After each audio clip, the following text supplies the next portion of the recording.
I was so dumb, but I hopped on a plane, almost drove right back to the 541. Shitty U-turn on the freeway, you turn me from a fiend to a way to you fun. I can wait in the sun for a little, but it's been real gray, and tonight it's a nice C1. I can wait in the cold for a while. I mean, that's all everyone was wanting was 90s hockey. Yeah. So Nicholas Lidstrom. Yeah, Nicky Lynn. Yeah. Little Pavel Bure. Oh, the Russian Rocket. Yep. So, now the question, listener and viewer, real quick. Let me pub you. Ski did another pack opening pod yesterday, which was Tuesday. He has been doing that the last few weeks. They're a good time, so watch those and listen to those. I also repost them on YouTube. So, what, Ski? Nothing. Okay. Booble asking if I'm excited for Paula Poundstone tomorrow. Yeah, that was talked about a bunch in the chat last night. Yeah. Yes. What are your top 3 lesbian comedians? That was hot in the chat. Uh-huh. Kate McKinnon. She's number 1. Name another lesbian comedian. I'm not going to say Ellen. Ellen, that's kind of a key one. Yeah, she can't be on the list though because she sucks, right? I'm actually seeing Doug Stanhope tomorrow. So, oh yeah, Tig Notaro, absolutely, Booble, good call. Tig is funny.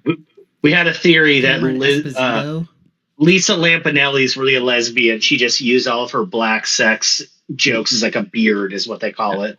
It's a famous cover up. Just she was trying too hard. Extra try, super try hard. Yeah. Makes a lot of sense. I was in a gangbang with the whole U.S. Naval Academy. Yeah. She fell off the earth, by the way. Like, what happened to her? I'm sure she's very rich and having a great life. I mean, when your whole bit is racist jokes and banging black guys, I think your career's got that small little window there. Are you saying the Obama administration wasn't a good time for that? No, I don't think it was. Because that's about when she disappeared. Let's see.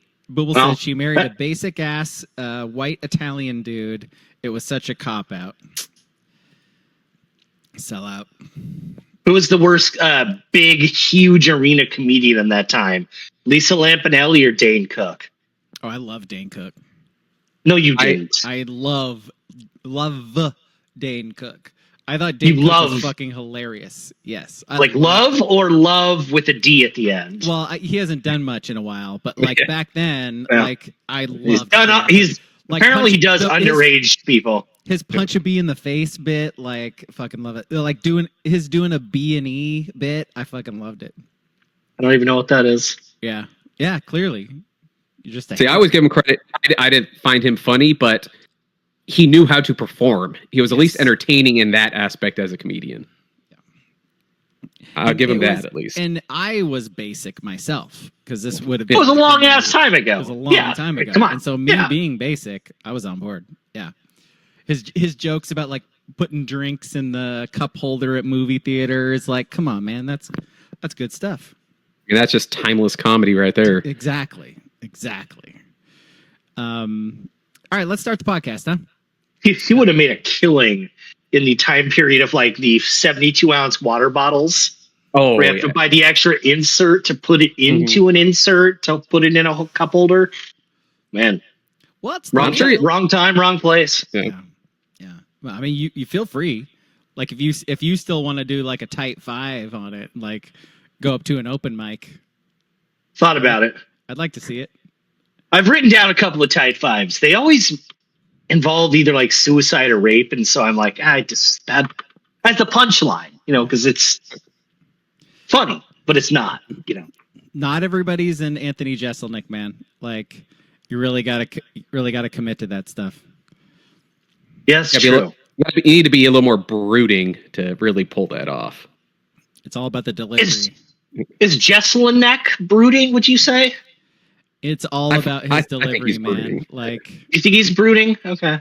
Yeah. I think he's fake brooding, but you think he's fake? Well, his gimmick at least is brooding. Okay. So, fair enough. Right. Agreed. Yeah, his show. Yeah. Yeah. Let's see. Who's Alice King who's and Ski. This is the podcast. You're listening to it. Yes. Okay. Right That's back. the intro. who's been more of an old man yelling on a hill lately, Jeselnik or Marc Maron? Oh, Maron, 100%. His hater tour has been Yeah. out of this world. Yo, I love it. He's retiring, so it's like he's going scorched earth on everybody while he still can. Why not? Why not? Yeah. He's like fucking Massey right now, just going after everyone for Epstein and shit because he's out the door. He doesn't give a shit. He doesn't care. Doesn't care. What's funny is like on like the podcast I listen to, Marc Maron now has one of those hot reads that's on every single one.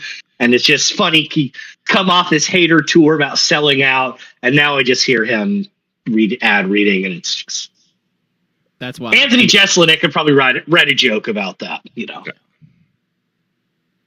I couldn't. It is funny though. Like his you know what? This is my last opportunity for a while. I'm gonna burn down Theo Von. I'm gonna burn down Rogan. I'm gonna now's the time. So. Rogan is ask me a question, please. Yeah. Rogan is such an easy. Yeah. I don't say this as I don't think Joe Rogan is particularly like inherently funny, but like it's so funny that coming off the heels of the Maron hater tour, like 2 weeks ago, Joe Rogan again falls for an AI video, and it just happened to be like Tim Walz coming down an escalator, slapping his butt in like a "fuck Trump" shirt or whatever it said. And his producer's like, "Yeah, man, that's not real." Like, "Are you sure?" "No." "Jamie, no." It's like, "Yeah, that's Joe. It says AI right on the top of the video." And then there's a reader's, "Are you, wow, whoa, are you sure?" "Yeah, man. Yeah, dude. The person who made the video says it's AI because it's not real." Out of this world. Crazy. Funny guy. Crazy. Funny guy. Funny guy. I like Maron's podcast for the most part. It totally depends on the guest he has on, but I've been listening to it since it started. Like it's he was the original. I skip over the first 15 minutes because I don't want to hear him talk to himself. But once the guest is on, like it depends on the guest. Like they're usually really good conversations. So I mean, you call him a sellout king. Genuinely. He was the original comedian to cash in on podcasting. Oh, yes. Yes. So it's like, yeah. Like stand up. Yeah, for sure. Because the first podcasts were like Bill Simmons and shit. Like, yeah, remember? Like Bill Simmons had one on like ESPN.com where you literally had to go to the website to click the player. Like you couldn't download it anywhere. There weren't smartphones yet. Like, it was like Bill Simmons and a couple random comedy podcasts and him. Like, if you could figure out the technology. Back when Libsyn was the uploading site. Ooh. Real heads know what Libsyn is. Okay, so before ducks, Ski, how was fishing? It was good. Got fucking beat up a bunch. Like somebody assaulted you? No, was it a bear? Like mountain lions is what you'd be fighting out there. Oh, okay. Just getting beat up by fishing, getting old, that shit. All right. Did you catch anything? Yeah. Yeah. Cool. What'd you get? I limited out on Thursday, bunch of steelhead. Nice. Right. Nice. Hell yeah. Did you fry that Have shit you up? made? Have you prepared any food with it yet?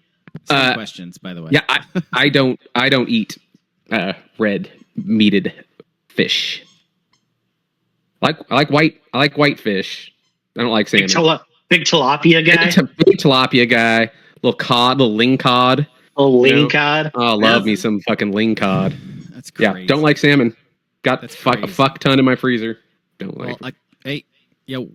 Yeah, it's like, yeah, I'll run it to you for what, like $23 a pound? Save you like save you $5 a pound at the grocery store. Are you going and peddling salmon at the Saturday market or something? I Ski? fucking wish.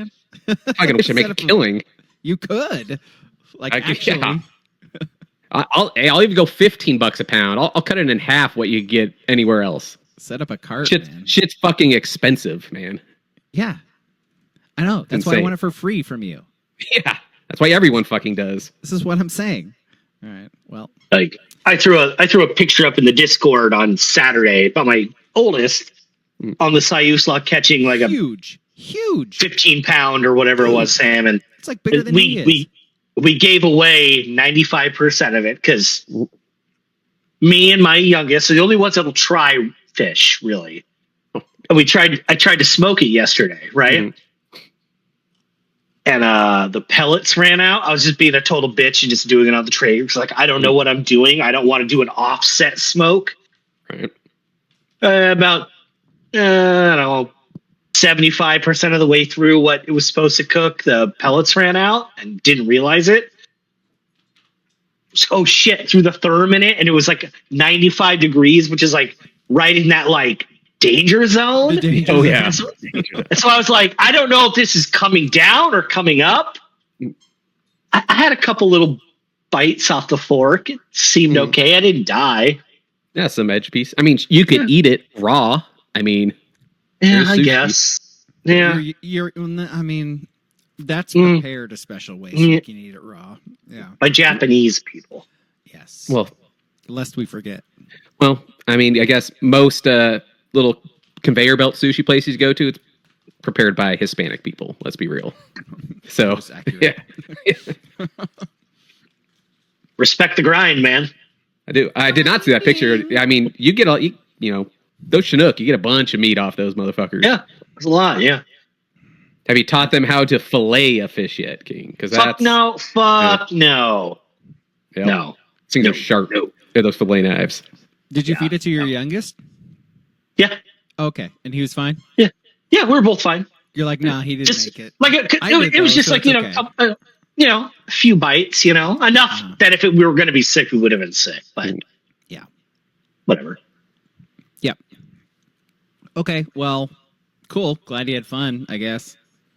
I mean, I want free fish, so go fuck yourself. Yeah, fishing's fun. Drink a lot of beer. Yeah. Throw a lure every now and then. Fishing. Yep. Fender gave his fish recipe in the chat. So if anybody's interested, we got a fish recipe in the chat. Did you guys camp or glamp? I camp. Like in a tent? In a tent. Wow.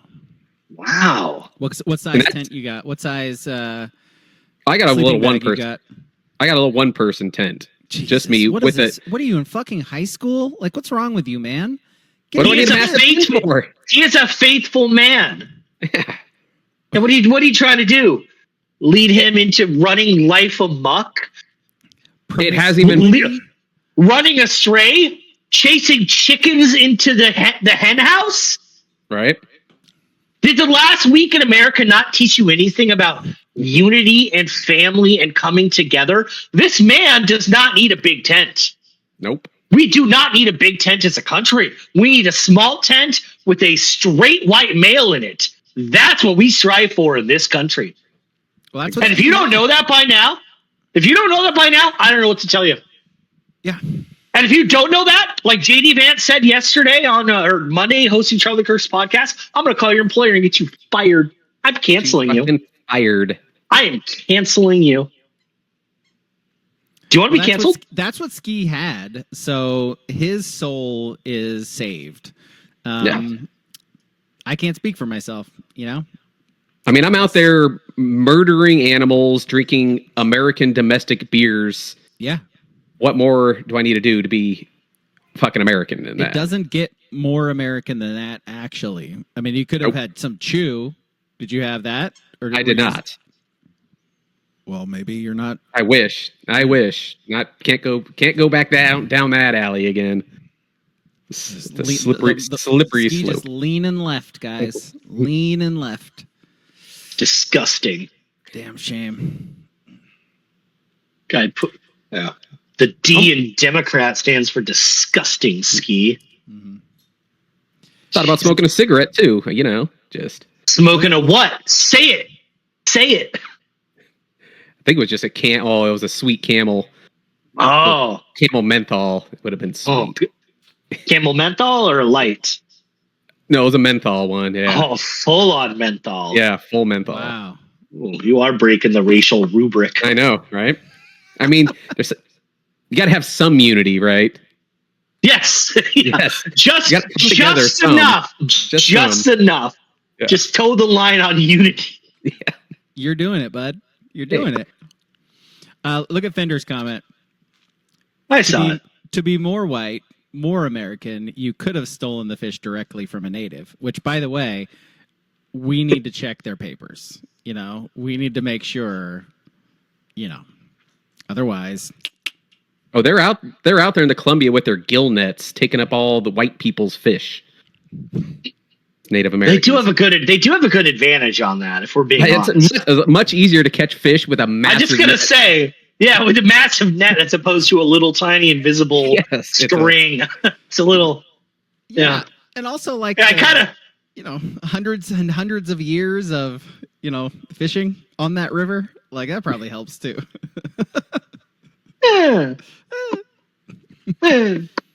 I've been reminded in the chat to tell everybody what our movie is this week because I shortened our introduction. Our movie this week, it happens on... Dude, look at this fucking dog. Look at this fucking dog. Is it rubbing its butt on you? It sure is. It's chewing on this thing and it's like... You gotta take a stand, man. That's where you take the stand. Yeah. I'm gonna get fucking pink eye from you little bastard. Yeah. Anyway, our movie. This pain in the ass brought to you by Jinx, by the way. ThinkJinx.com for all your dog food needs. We don't. We're not to our official sponsorship portion yet. But okay. Yeah, we'll get there. We'll get there. So, listener, viewer, if you don't know, I don't know how that's possible, but we have a movie podcast we do every week, and it happens on Sunday. This week's movie is King's movie. It is Unknown Number, The High School Catfish. It is the first documentary we have ever watched, and it is on Netflix, and it happens to be that one. I was telling King before we officially started the podcast today that, like, the goal of a movie is to, like, elicit an emotional response. And this movie, probably more than, like, a third of the movies we've watched, definitely got one of those for me. So, job well done there. Yeah, so watch that. Listen to us talk about it. The story is real fucked. Like, real fucked. So, yeah. All right, shall we, Ducks? Let's do it. Should we start Civil War, or shall we start Northwestern? Sleepy Northwestern talk first. Sleepy Northwestern talk it is. So, I have not seen, perhaps, a Dan Lanning team more uninterested in being there. Like you saw it in their faces when they'd show replays and when they'd show, like, them on the sidelines. They were going through the motions. They were like, it's fucking early. We're on the East Coast. We just want to go home. We're way better than this team. We don't need to try to beat them. And so let's just run the plays. They're going to result in enough touchdowns to beat them. And then let's just move on. And, like, that's what the fourth quarter was too. Like, where they gave up 2 touchdowns. Like, they just weren't trying hard. And I know Lanning, like, in his press conference was, like, pissed about it. Like, after the game, he was pissed. Talking about it this week, he was pissed. That's not the standard or whatever. But, man, like, Northwestern's really bad. And Oregon's, like, really good. And they sleptwalked through an easy, comfortable win. Yeah. And part of it is that, I mean, it is the players, especially in the end, the final quarter. But part of it's Lanning too, letting it, that's a blowout game. Even with them sleepwalking through it, it was still a blowout game. And I look at it with, especially as, we all picked Oregon to cover, right? It was the interception thrown by Dante Moore They get the ball back, and that was the start of the fourth quarter, right? When they got it back in Northwestern territory right away. Which was very much the worst throw he's had all season. It was bad. Triple coverage, underthrown. But then Northwestern goes for it inside their own 15, doesn't get it. And then Oregon gets like a field goal out of it, too. Exactly. So that's what I'm saying is most coaches, your starting quarterback just throws a pretty bad interception. Yeah. You'd bring him back out to get a little gimme touchdown right there. And then that, a field goal hold there, you get the touchdown instead. Then it's 38-0. And then, the other. But he put Moga in. He puts Moga in. And then, that pushed Moga coming out early. And they bring in the fucking kid from Eugene in again who does nothing, which, can't sustain a drive. Yes, which led to the long touchdown. Yeah. Brock Thomas, by the way, he's got to be a little salty. Because he comes in and he's got 4-string. I know he's 4-string himself, but the 4-string line is bad, and he is getting his ass handed to him going back for passes. He's the only quarterback on this roster getting hit, and he is getting hit fucking hard. So I don't know. I pray for Brock Thomas every time he goes in the game. I'm just shit, they're not going to score, and he's just going to get beat up for 3 plays before they punt. So I watched this game in camp on a tiny ass TV. Nice. And I did not watch a replay of the game again. It just felt unneeded.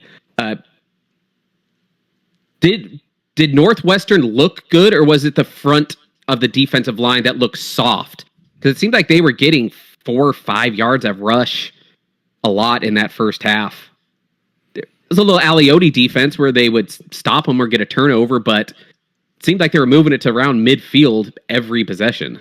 They were. And then defensive line had no push whatsoever. And it was 4 yards every play. They would get 3rd and short, and they would convert over and over again. But then they get to midfield, and because they're Northwestern, they would just fuck it up.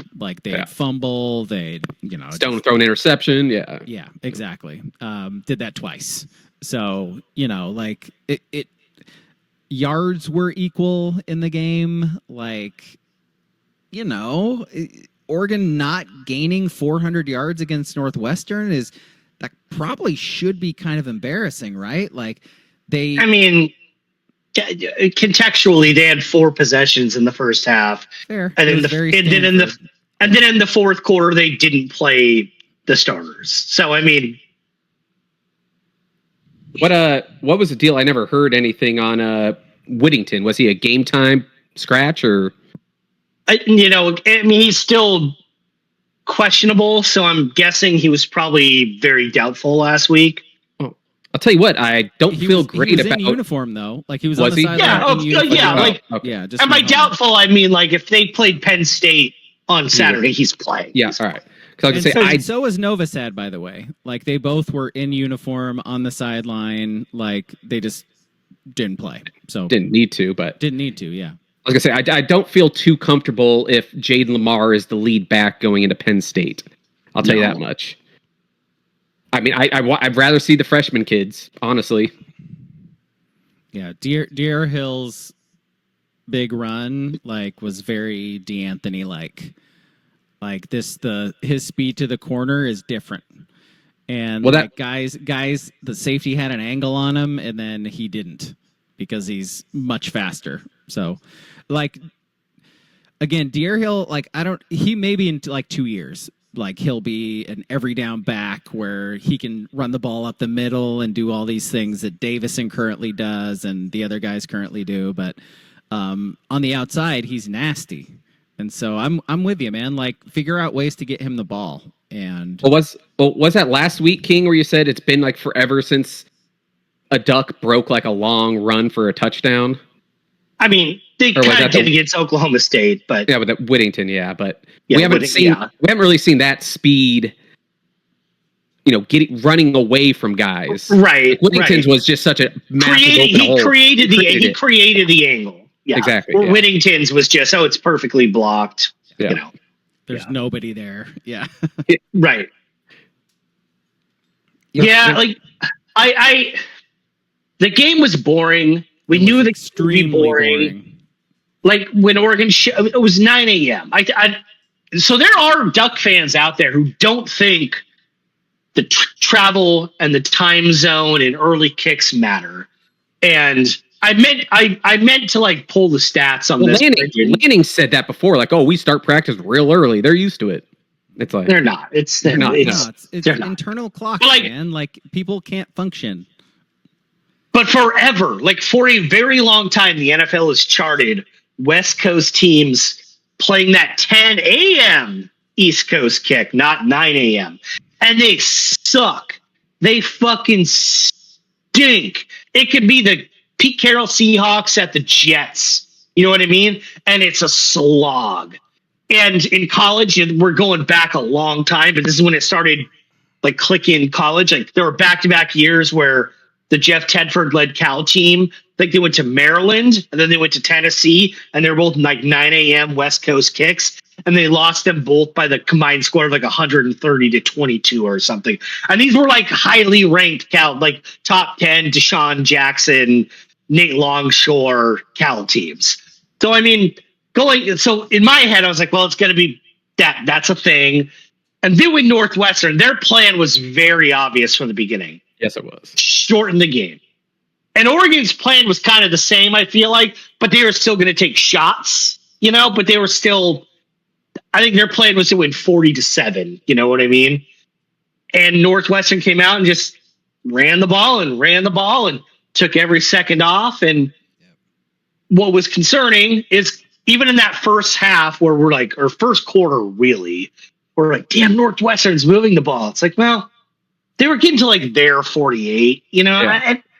They still didn't cross midfield. Inability to make big plays until they were getting quarter against like fifth string defenders. But they were getting the third and short runs.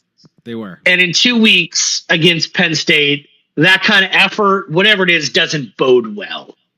I'm not saying Oregon's going to lose. I'm not making that call right now. I'm just saying you can look at that and nitpick it and be like, well, if Northwestern is getting these like just 8-play drives that just get them 32 yards, but they take off 6 minutes and they get 3 third downs, eventually Penn State's going to do that, and eventually they're just going to bust maybe one, house a 60-yarder, and maybe that's all it takes for the Ducks to lose, you know, or maybe they house 2.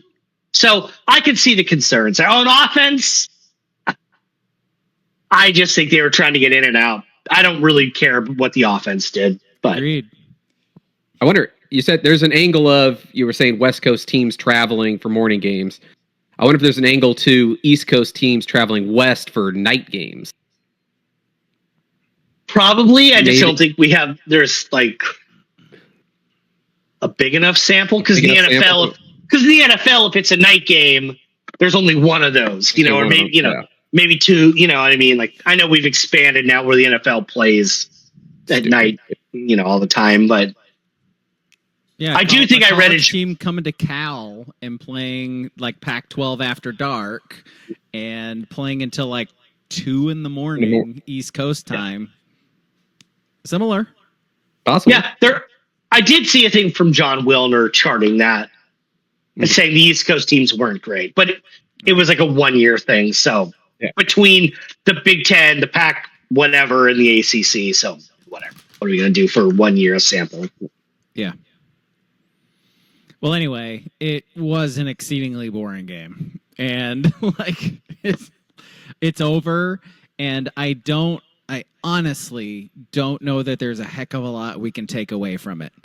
I like the first 2 games had so much energy, and like the players were so into it. Probably helped being at home, probably helped normal times, sure, but like I think it was just an anomaly. Like they host Oregon State this week. Like I think it's going to go right back to the way it was before. I think so too. I'd be very surprised if it didn't. Oh, especially the way the fucking Beavs have been looking. Oof. Like it really is dire. Like their program really is in shambles right now. I mean, we've been saying it since the merger that they're dead. It's a dead program. They are actually a dead program right now. Like they have like infighting between the players. Like the coach lost the locker room. He's on his way out. People hate the athletic director. It's the fans, just looking at the fans online, like normally they are snarky and, they're coming from a place of like fantasy, like the things that they're saying like are not logical, but normally they have like some punch and they're like, yeah, fuck the Ducks, blah, blah, blah. We're going to blah, blah, blah. This year they're depressed. Like the program is depressed. Can I hop in on that for just a sec though? Please do. So we all know Beaver fans, Beaver grads, Beaver adjacent people. We probably know many of them are fine people. You know what I mean? Like we all know them. Yeah. They're in our circles. It's a 40-minute drive if you're going slow up Highway 99. There's some Beaver fans I absolutely love. Yes. 100%. And I feel like Oregon State and Washington State, they got screwed because of a Go TV networks go. Okay. All right. But the energy switch from last year to this year from OSU Twitter, nah, man, you need to suffer some shit. You need to feel the pain because last September, last time they played, right? It was last September, about the same time, middle of September. And the talk was, aside from like, oh, you're traitors and you ripped apart the conference, Oregon, blah, blah, blah. The talk was, look at our treasure chest. Look how much money we have accrued through lawsuits. You half-share losers. We are rich. You stand no chance against us. We are innumerably affluent all of a sudden. Treasure trove, right? And then the Rose Bowl comes. Oregon makes the Rose Bowl. Didn't go well. I don't think I need to remind you. Didn't make the Rose Bowl. And like 2 weeks before that, Oregon State and Washington State found out that for last year and this year, they get the full Rose Bowl payments, or whatever. Have fun playing in the Rose Bowl, losers. We get the money. Over. You talked all that shit. Even after the year you had, talked all that shit. And then you heard the whistle. Can you listen? Do you hear it? Do you hear the whistle? And someone on the block in Corvallis went, Omar's coming. And now that Omar's coming, your fucking asses are quiet. You're not saying a damn thing. And if it is, it's muted. It's quiet. It's in the throes of safe company. And you're retreating. You're giving up. You've given up. And that's fine. You want to give up, but don't act tough. And then when the enforcer comes, just hide into a turtle shell. That is innumerable. Like the 180 that, and granted, or every team's social media presence is not indicative of their fan base, right? Whatever the fan base is, Maine Black Bears, Michigan Wolverines, Miami Hurricanes, whatever. But you guys were so loud. And now you know it's over. And now you just want to be like, we don't want to play it. We don't want to play it. It's not fair. It's dangerous to our players. It's not fair. I did see. Eat it. You deserve to eat every single poison carrot that comes your way from here on out, because you guys were acting like you got one up on Oregon when everyone knew you're completely full of shit. You're playing games on the CW and you're telling Oregon fans, available in every house with an antenna. Who's winning the media wars now? Not you. I don't know what to tell you, but Oregon played some pretty big games on, ABC, or not ABC, because whatever, NBC and CBS, you didn't, and you won't. And the only way you will is if you play Oregon.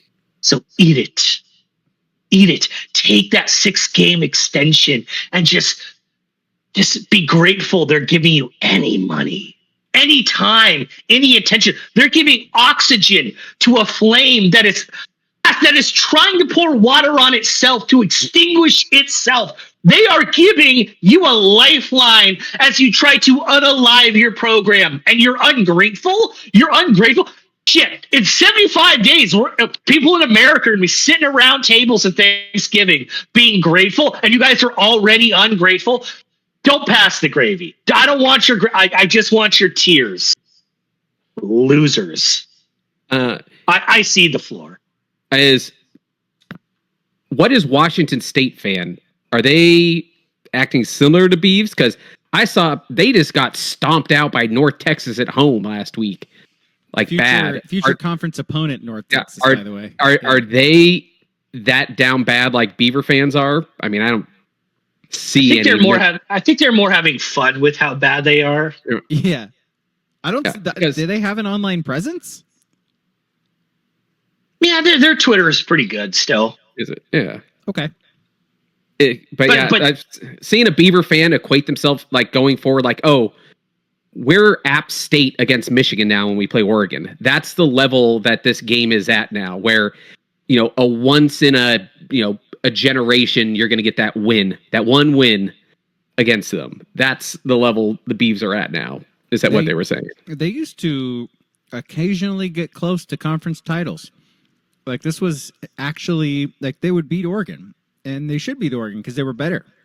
They had the best team in the country one year also. Yeah. Like, so this really has fallen really quick. Like I don't know that I thought maybe when they got Murphy, I'm like, okay, like they're still gonna win some games. They're still gonna be they'll be better than Washington State at least.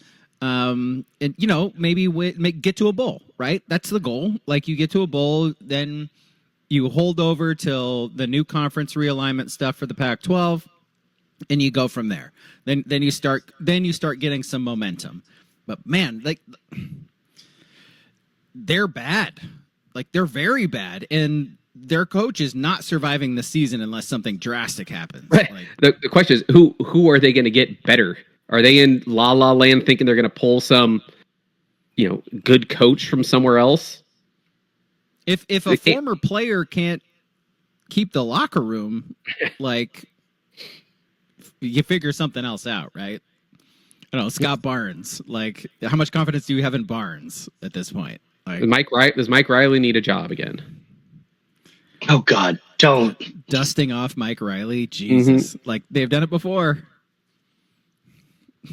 No, it sounds like King. Your little tirade there was Beaver fans were like that rich person that's a drug addict. Tirade? You mean truth bomb? Well, yes, it's truthful, but still, they got all that money, but they're a drug addict. In that first year of being a cokehead, it's awesome, right? You point it in people's face like, you're out there partying, yeah. But that second year, you start running out of money. You're not able to get your fucking drugs and your fix. You're out on the corner with a sign now. As long. Nope, it does not. And that fall is quick and it is far. And I think that's what we're kind of seeing here. People with grace and whatever, like me, try to prepare them last year. Grace and empathy, which has been a big word of late. Empathy.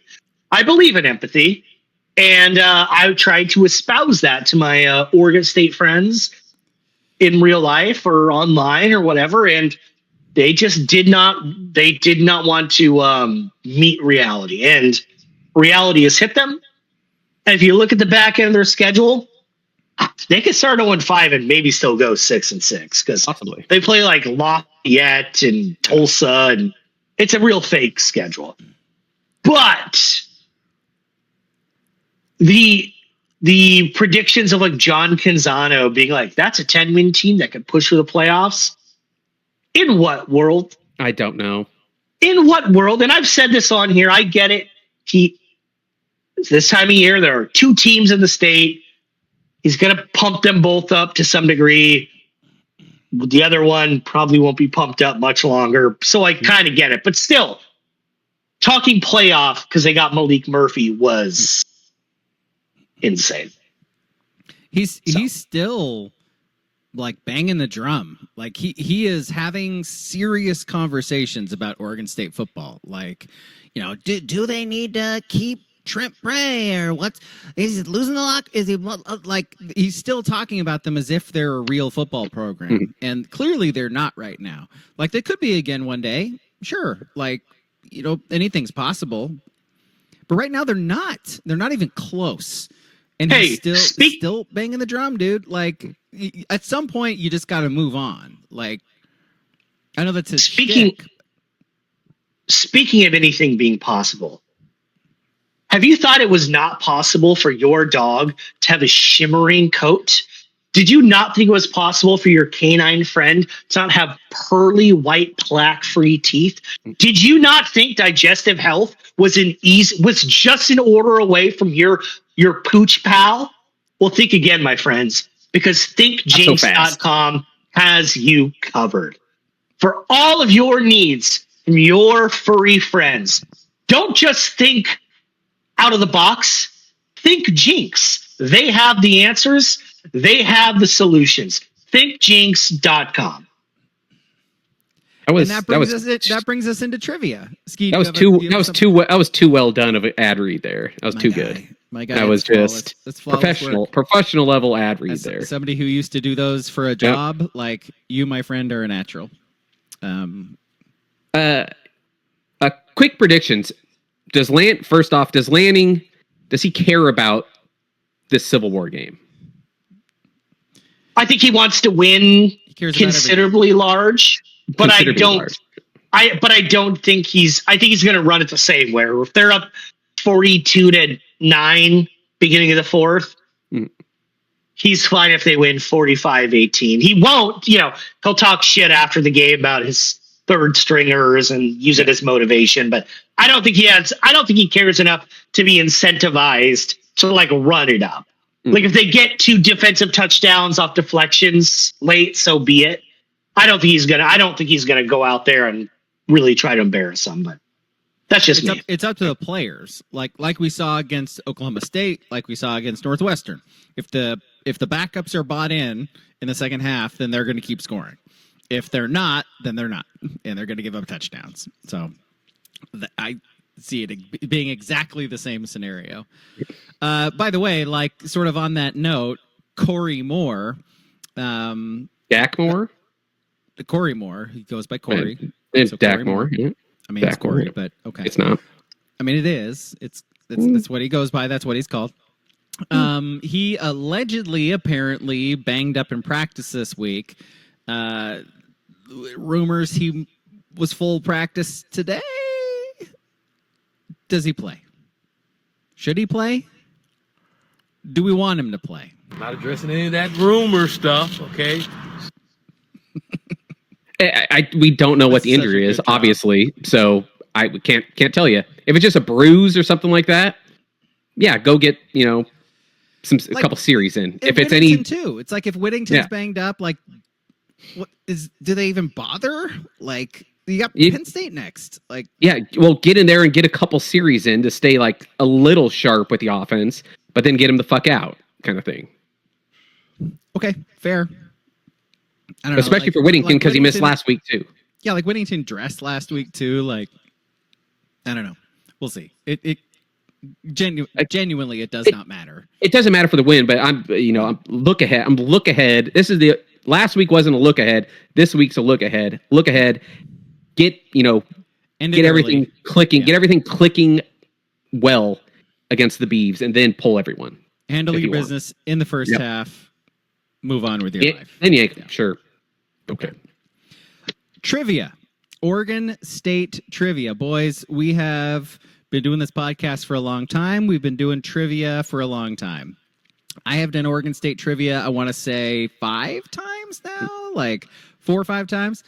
It is increasingly becoming difficult to come up with questions for Oregon State. You could just wrap around like 2 years ago. We would not. Yeah, you're jumping ahead, King. There are going to be some repeats on here. Hopefully for you guys, you remember some of the information. So again, for those of you who have not seen us do trivia before, it's going to be King because King got the auto victory again, right? Like, oh Ski? no, no. I think did Ski win last week? I won. He did, but are we given like the auto victory because of the card pack stuff? No, King didn't get that guy's school right last week. Yeah, I didn't get to college. Yeah, I didn't know it was Temple. Okay, so I will ask Ski trivia question. He will have the chance to answer it correctly. If he does not, then it goes to King, who will have a multiple choice opportunity to steal the points.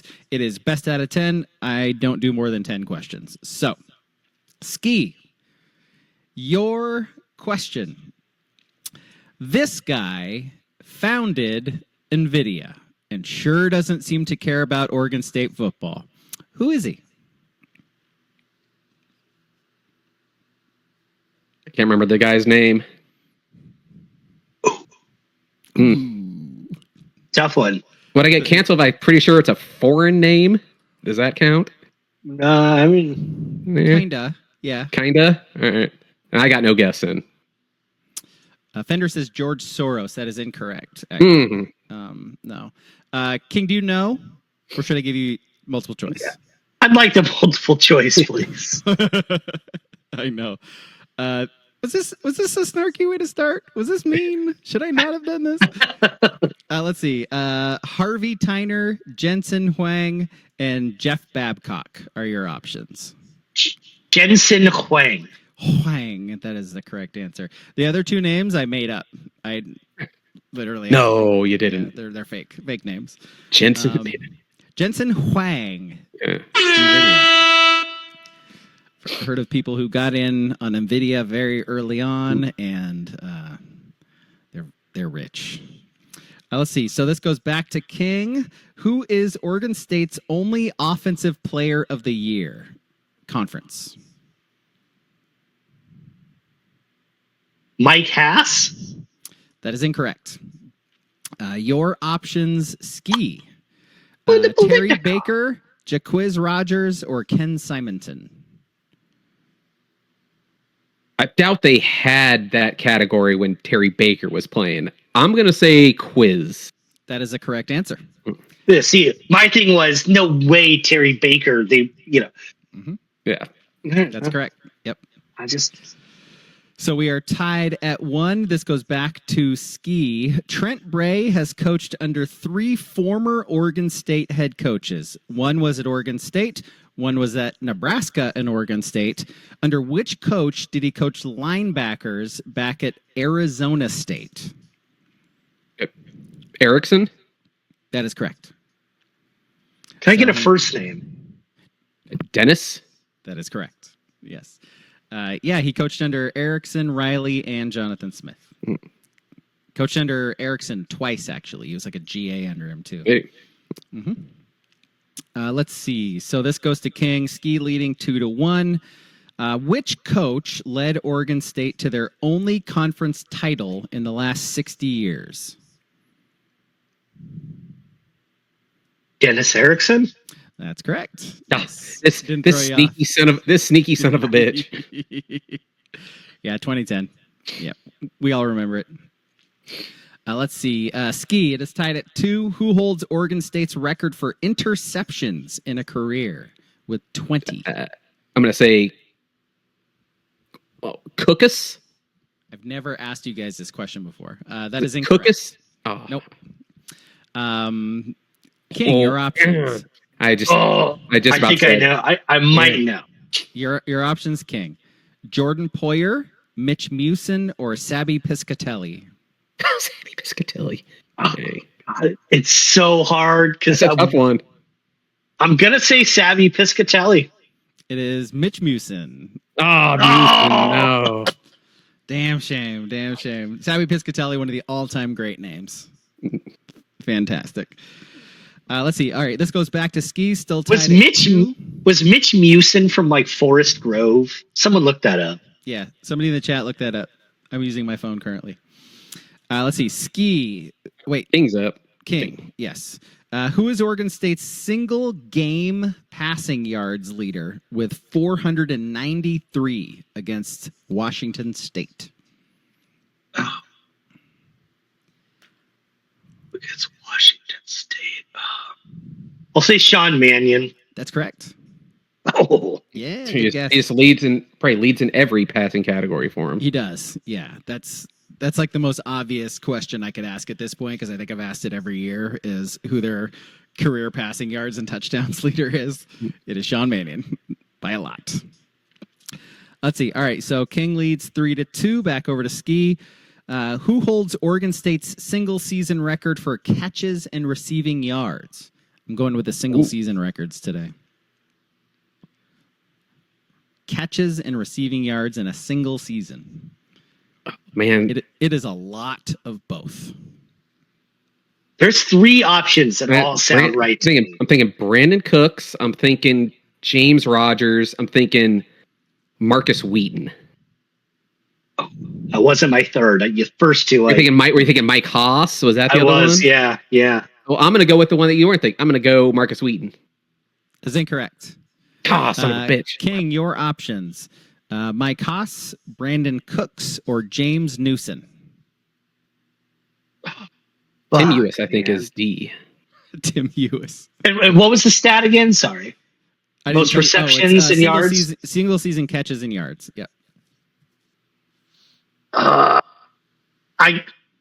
gonna go Brandon Cooks. Volume. Bullshit volume over awards. That is correct. 2013, 128 catches, 1,730 yards. That's is crazy. A crazy season for a wide receiver to have. Crazy. That's why he's in the NFL. No, apparently Mewson was indeed from Forest Grove. Okay. Yeah. Thanks, Booble, for looking that up. Yeah. Along with Joe Giansante. Does Mitch Mewson have a Wikipedia, Booble? I need that answered, too. Is that where you found that out? I need to know. All right, so let's see. King leads 3-2 now, right? Yes. No, 4? It's 4-2, right? You just got your 4th. Yes, I didn't mark it down. Okay. And so we are going back to King for a chance to win. OSU quarterback Malik Murphy transferred to the Beavs after a really good season at Duke, set their single season record for touchdown passes. But that is not where he committed out of high school. Where did he redshirt his freshman season? Texas. That is correct. King wins. Hook 'em. Ding, ding, ding.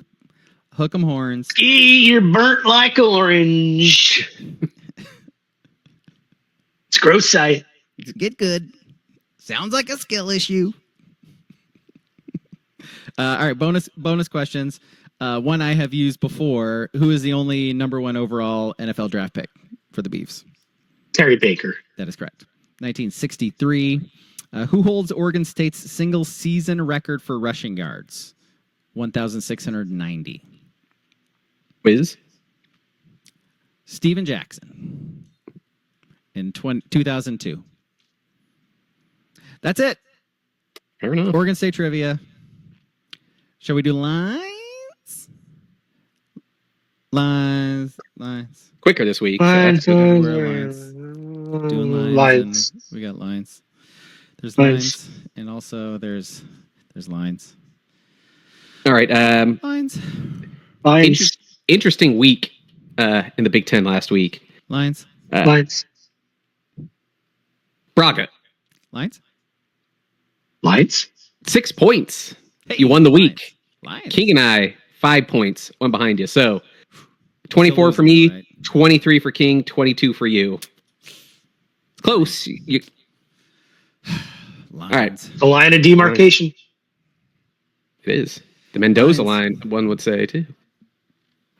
First game. Line. It's a great one. This is peak Big Ten football now. Iowa's a 2.5-point favorite on the road to the Fighting Shianos. I'm taking Rutgers. Is like number 1 in the country in efficiency or something this year. I saw that this week on Instagram. Stat, it could be real. Ethan Kaliakmanis? Kalkiamanis, yeah. Kaliakmanis, I think. Yeah. Really efficient.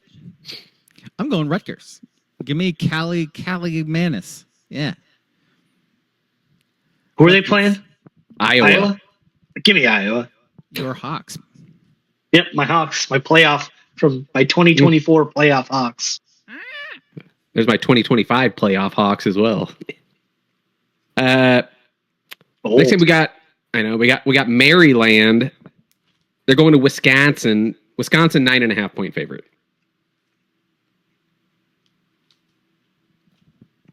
I don't like these teams, and they're all the same now. It's either the top 4 teams, and then everyone else is the same. Then there's UCLA. Well, you know what they say about the Big Ten. But the cream will rise to the top. Oh, yeah. So I'm going to take the team with the points. Give me Maryland catching 9.5. I also want Maryland. Yeah, I was thinking that too. You know, I once drove past a mansion from Wisconsin or whatever T-Pain said. So I'm going Badgers. You're going Wisconsin? Wisconsin. Yeah, I was trying to remember how he rhymed mansion oh my God, I don't believe it. That's such a bad. That song is such a banger. A mansion. Wisconsin. You can rhyme anything with anything, right? Eminem taught us that. T-Pain, Eminem. I've always said that. Yep. Next game, Michigan. Michigan 2.5 point favorites on the road in Nebraska. Michigan. Star pick. Say 2.5 point favorites? Yeah, Michigan's favored in Nebraska. Give me corn. Corn. Yep, I'm slobbing on them knobs of Brasky. Big, round and juicy. Yep. Just got to grease them up with some fucking butter. All right, you guys like the knobs. Yeah. You guys can stop. What? We love corn. Yeah. What's this guy fucking thinking? Jesus. I believe you. What do you guys think of Purdue? Purdue? Love them. Purdue love them. Yeah, they're 25.5 point underdogs going to Notre Dame. Oh, give me the Irish. Oh my God. Winless. The winless Irish. Yeah. They got to get their win at They're going to win by 60. I am star picking the Irish because this is they need to win by a lot. Notre Dame for me. Hey. All right. The big matchup in the conference, Illini. They're going to Indiana. Indiana 5.5 points favorite at home. It's one of these teams is going to be that fourth team where people are like, oh, they're not bad, right? They're one of the good teams. You want to know what? Last week I said I didn't like what I've seen from the Hoosiers. And then on Friday, I kind of liked what I saw from the Hoosiers. Yeah, right. Give me the Hoos. Right. Did you pick you picked the Sycamores. Yeah. They did not cover. Friday was not great to me. The Sycamores and UCLA. Not great. Not great. No, not good. The Sickies got destroyed as a 50-point underdog. Yeah. I also picked them, by the way. Same answer. Exactly. I'll be the contrarian, then I'll take the Fighting Illini. Maybe they lose by a field goal. I don't know. Apple Cup. First of all, man, I like vagina. That's one thing I like. That's a great sound drop there. Supposed to be a scroll, and it was a. Sorry, my bad. Huskies 19 show or something. Yeah, it was like on his show. Yeah, so good. Huskies 19.5 point favorites. Dude, lock up the Huskies. Star pick. Lock it up. Big time. Everything. They need this to be a blowout in a big way, and they're going to make that happen. I totally agree. And Washington State is down bad. This is the one game they might come up for, though. They're all having the games. An open tryout at quarterback this week. Quarterback, it's not a good sign. Not a good sign. This is bad. Yeah, I'm taking the Huskies too. Sparty traveling to LA, USC 18.5-point favorites. Oof. Big letdown last. USC kicking 6 field goals against Purdue. Give me Sparty. They're going to try to. Speaking of body clocks, though, that's an 11 p.m. local kickoff for the Sparts. We'll see if that plays in. USC. Yeah, I think I'm going USC. They're going to run it up if they can. Yeah, they're on a run it up tour right now, man. Like this guy doesn't believe in fucking Aiden Childs, I guess. They're I used to. Demons. I used to. A lot like Malik Murphy in that way. It's like before he actually played a game for them, it was like, yeah, I believe in him. Yeah. Yeah, I threw 29 touchdown passes at Duke. Yeah. Yeah. He's going to be great. Hey, mods, someone ding this guy for misogyny in our fucking chat. Son of a bitch. What's that? I don't know, Fender getting fucking dinged by the auto mods for misogyny. Yeah. Oh my God. I just hit that's disgusting. Disgusting. Believe it. Just gross. This has no part in our party. No. Yeah. Gross. Ew. We love the ladies. I cannot believe he posted that. I mean, classic Notre Dame fan right there. All right. Yeah, where's the FBI? Yeah. JD Vance, get him. Get him. Fire him. Fire him. He should. Lib lawyer. God, JD Vance hates him. Oh, classic. Oh my God. All right. Such a cliche, Fender. God. We're into the conference now, so there's not a lot of games. So I added the 2 top 25 matchups outside of the conference. How about Texas Tech, Utah? Utah 2.5-point favorites at home. Utah, give me 2.5.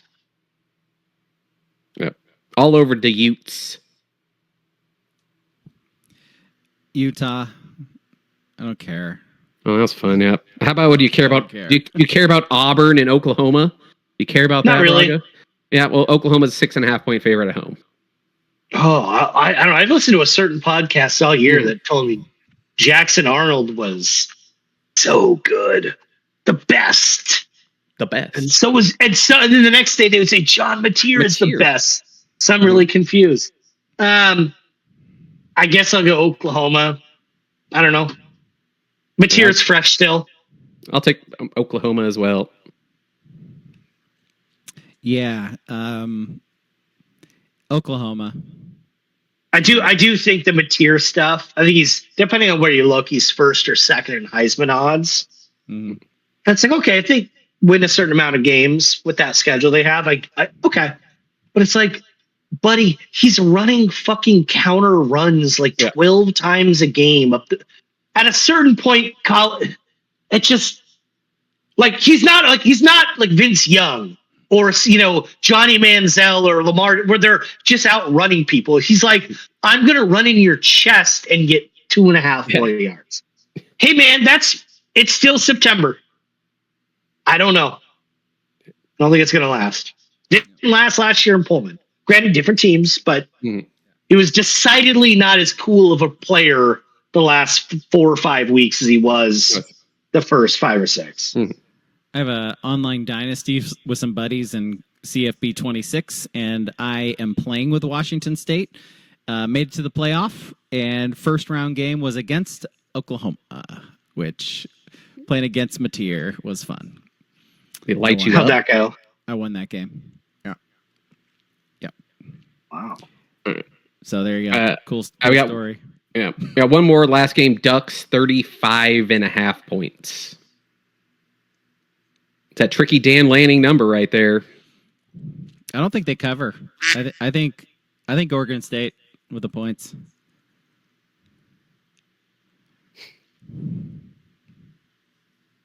I'm going to take the Ducks.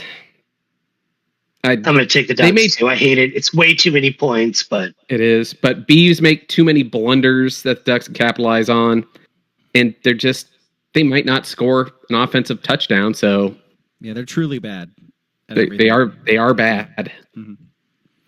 Yeah. All right. So that's lines. Thank you, Ski. Shall we do our list? You got anything before we clock out of here? Okay, cool. WNBA playoffs? Nothing there No, for we're you good. guys? I think we're good. No? All right. Did you see Kyler Murray's Instagram post today? Mm-mm. What happened? He had an Instagram post today in front of a bunch of his very beautiful, I believe they were bulldogs. Maybe there was a pit mixed in there. And he was in the background wearing a number 7 Virginia Tech jersey. That's a Are choice. you aware who? You aware? Yeah. Our generation knows who number 7 from Vatech is. Yeah. Yeah. Yeah. Yeah, that's not great. I'm looking at the picture. He eventually, right now. yeah, he took it down. People were like, hey, buddy. That guy murdered dogs. Not sure if you knew about this Michael Vick guy, but His relationship with that breed you're holding, not real great. not Real great. Yeah. That guy's a piece of Not shit. that I think Kyler Murray's a bad person for it. That's Instagram brain. Like, Yeah. Mike Vick is a piece of shit. Yeah? Okay. Let's move on. List this week comes from me. I came up with a list and because it was obvious. So Robert Redford died this week, and so our top 3 list is top 3 Robert Redford movies. And so there are going to be a few that just jump to the straight of your mind, but there's a couple few like sort of sneaky ones that you might not think about right off the top of your head. like Pete's Dragon. Yeah, like Pete the Dragon. Exactly. Or like Charlotte's Web. Mhm. He's got a good list. So anyway, who wants to start? I'll go. Yeah, go for it. Okay, I will start. It is Sneakers. Sidney Poitier, Dan Aykroyd. Sneakers is a dope movie. It's like they're spies essentially sneaking in and breaking into stuff, and hijinks ensue. And yeah, It's not as good as Spies Like Us with Aykroyd as What a spy is? movie, but nothing is really. Well, look, it might not be the best Aykroyd spy movie, but Yeah. it is top 3 Redford. It's not the best Redford spy movie either. is the That's funny true. thing. That's a So- good point. My number 3, I'm going Butch and Sundance. It's one of the few actual old movies I like. Yeah, it's a great flick. My whole list is nothing but Redford and Paul Newman and Redford and Brad Pitt. Brad Pitt. Yeah. Yep, that's all I have is Spoiler. those guys. Yeah. All right, King, what's your 3? My number 3 is The Old Man and the Gun. I mean, who doesn't love Casey Affleck and Robert Redford together? I mean, come on. And that's our theme for this podcast. Danny Glover, Sissy Spacek. Basic.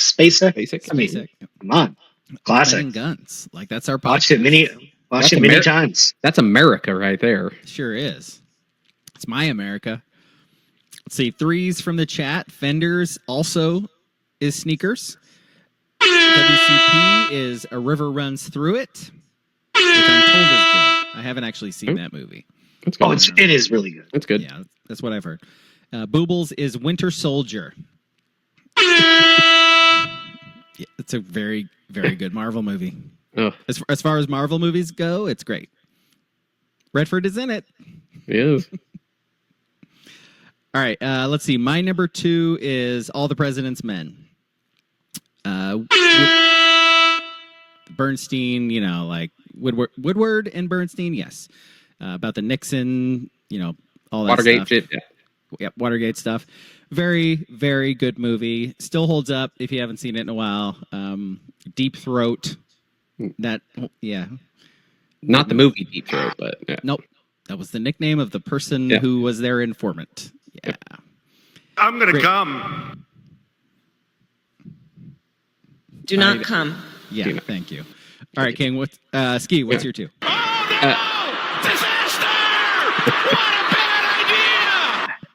We've all been there. We've all been there. Sorry. Go for it. Mine's quick. Yeah, please expound on that. No, go ahead. Sorry. Okay. My number 2, Spy Game. Redford. No, there's no Red way. Pitt. There's no way. That was my number 2, Spy Game. 2001. What did the world need to heal? Brad Pitt and Robert Redford coming together in a spy thriller. Yeah. Spy Game. 2001. Brad Pitt's beyond enemy lines as a spy, and Redford's in Washington. He's got to bring him home, man. Yeah, bring him home. He's got to cash in all his. He's got to cash in all his chits to get him home. Twos from the chat. Fenders is The Natural. Stinks. Love baseball. That movie stinks.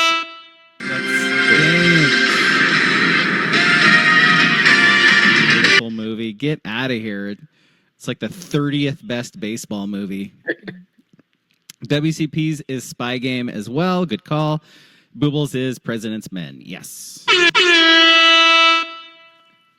Fender, there is one iconic shot from that movie. It is him hitting the ball into the lights, and that's it. Like, the rest of the movie is bad. What, his bat was called Wonder Boy or Wonder Boy. Shit? Like, Wonder Boy. Get out of here. He gets fucking shot. He gets fucking gut shot by a femme fatale for like no reason. It's like, what are we doing? Right. What are we doing? Let's see. My number one. Plus he was like 50 at the time when he did the movie, and it's like, oh, you're an up and coming prospect, aren't you? There, Rob. Oh, Bob. He had already started the Sundance Film Festival at that point. Yeah. Let's see. My number one, Butch Cassidy and the Sundance Kid. Easy choice. It's one of the, like, I genuinely, there aren't a lot of movies from back then that I fuck with.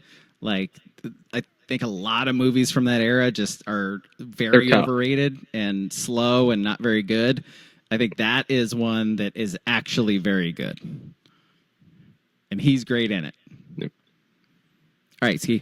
Well, I'm going my number one, and this would be in the conversation for my number one, like, just all-time movie. And that's The Sting. Yep. Plus, it's got a fucking grizzled, drunk-ass Robert Shaw in it, too, with Paul Newman. Yeah, it's fucking just gold. All right, King, what you got? My number one is All the President's Men, right? Not an original thought here, but can I give you the critics' consensus on the 1976 movie All the President's Men? Please do. A taunt, solidly acted paean to the benefits of a free press and the dangers of unchecked power, made all the more effective by its origins and real-life events. Ha! Hey. Remember, what was it? Don't be a menace to South Central while drinking juice in the hood. Marlon Wayans. Message. I think it was Keenan Ivory. That was Keenan Ivory. It was Keenan Ivory. You're right. It was. Yep. Don't say that they don't say it, Alex. I know what you're going to say. They do not. They don't. I agree. He's got a bald head. Yeah. That's how you tell them apart. Famously. It's relatable. I mean, look at us. I have not seen The Sting. It's like you white, you Matt Damon, right? That's the white version of it. I have not seen The Sting. It looks great. It's so good. Paul Newman too. Yeah. Johnny Hooker. It's a massive con that they're running on Shaw. That looks fantastic. Very, very elaborate. Not mentioned in this list, Jeremiah Johnson, which of course is the most famous GIF in the history of the internet. Him smiling and nodding his head with a big beard. That is Robert Redford, folks. That movie's just okay though. That's the problem. No, that's his legacy, right? Like, I think if you told kids, hey, you know who Robert Redford is, they'd be like, no. Oh, you know that GIF where he's like the bearded guy, like nodding his head? Oh, yeah. That's him. See, we're actually that generation where we're stuck in the middle of all the youngs will know that GIF. And then everyone older than us, our parents and even younger than them, Butch and Sundance is their favorite movie by a long shot, too. We're stuck in that middle of Spy Game Robert Redford. That's us, really. Or people who have no taste in like The Natural, like that's where we're stuck at.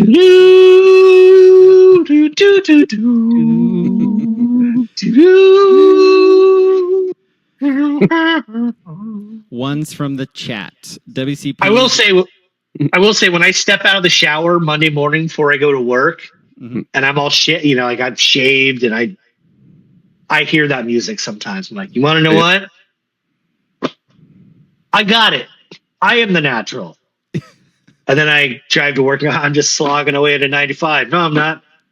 What the fuck is this? Take this job by What the fuck am I doing? What the hell? One's from the chat. WCP says The Last Castle, as does Fender. Yeah. Good. Booble's number one is... Does anybody know what castles made of sand? What happens to castles made of sand? I bet you're gonna tell us. Well, they fall in the sea eventually. Yeah. Well, Wesley Snipes had a whole line about white people and Jimmy. Melt into the seas. Yeah. Eventually. Right. Let's see. Booble's number one is, and I'm quoting, whatever homemade porn he has that hasn't leaked yet.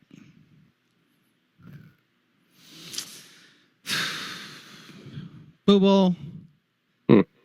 I didn't have to read it, but I like our listeners. I like for you to feel heard. Sometimes you shouldn't just be heard. Like we see you, we hear you. Yeah, sometimes we do need to stifle free speech. Yeah, that's the JD Vance is right. JD Vance is right. He's always right. From this week, find Booble's employer, get him fired. That was gross. Not everybody should have free speech. Yeah, no. Let's see. Honorable mentions from WCP that haven't been said yet: Lions for Lambs and 3 Days of the Condor. Is the Lions for Lambs a Haley Joel Osment vehicle? With Clint Eastwood? No. Haley Joel Osment and Clint Eastwood? I feel like I've seen... Lions for Lambs, I'm pretty sure is TC and Meryl Streep. Very close to what I said. It is close. Who the fuck is TC? Tom Cruise, TC. Okay, because I think TC was also like a road rules legend from Boston or something. So the savior of Hollywood, sir. I mean, that's what how is he not in a movie with Robert Redford? Yo. Sure. The cast for Lions for Lambs: Robert Redford, Tom Cruise, Meryl Streep, Andrew Garfield, Michael Pena. I love Michael Pena. There's a little. Yeah. I love Michael Pena. There's a comedy relief thrown in there for you. Yep. Crazy. And it wasn't TC. It was CT, who is the road rules legend. And if you saw his face, you would be like, "Yep, I remember that asshole." It's CT. I'm gonna Google it and show everybody. So he's from Road Rules? Yeah. Oh, man. Yeah. Oh, dude. Yeah. Yo. Okay. Guy sucked. The guy sucked. Guy sucked. And then I think he got on Survivor and stuff. Yeah, he just became a reality TV millionaire. Good for him. Yeah, totally. Just retired. Yeah, absolutely. All right, that's it. By the way, WCP says Lions for Lambs is on Paramount Plus, if anybody would like to watch it. If you'd like to watch our movie this week, you may do so on Netflix. That is Unknown Number, The High School Catfish. So watch uplifting. Watch that on Netflix. Watch it on real Netflix. Fast paced. Get mad, and then listen to us get mad on Sunday. Fast paced and uplifting. Gotta love it. Yeah, you'll feel great. Yeah. You will. Very, very heartwarming. It shows what a good loving parent really will do. Yeah. Nice. Anything really. They'll do anything. They'll do anything. They will. They really will, won't they? And a community that just makes fantastic decisions in supporting their children. Yeah. Everybody really banding together. All right. Watch that. Listen to us talk about it. Thanks for watching tonight. Thanks for listening. Have a good one. Go Ducks. Go Ducks. Go Ducks.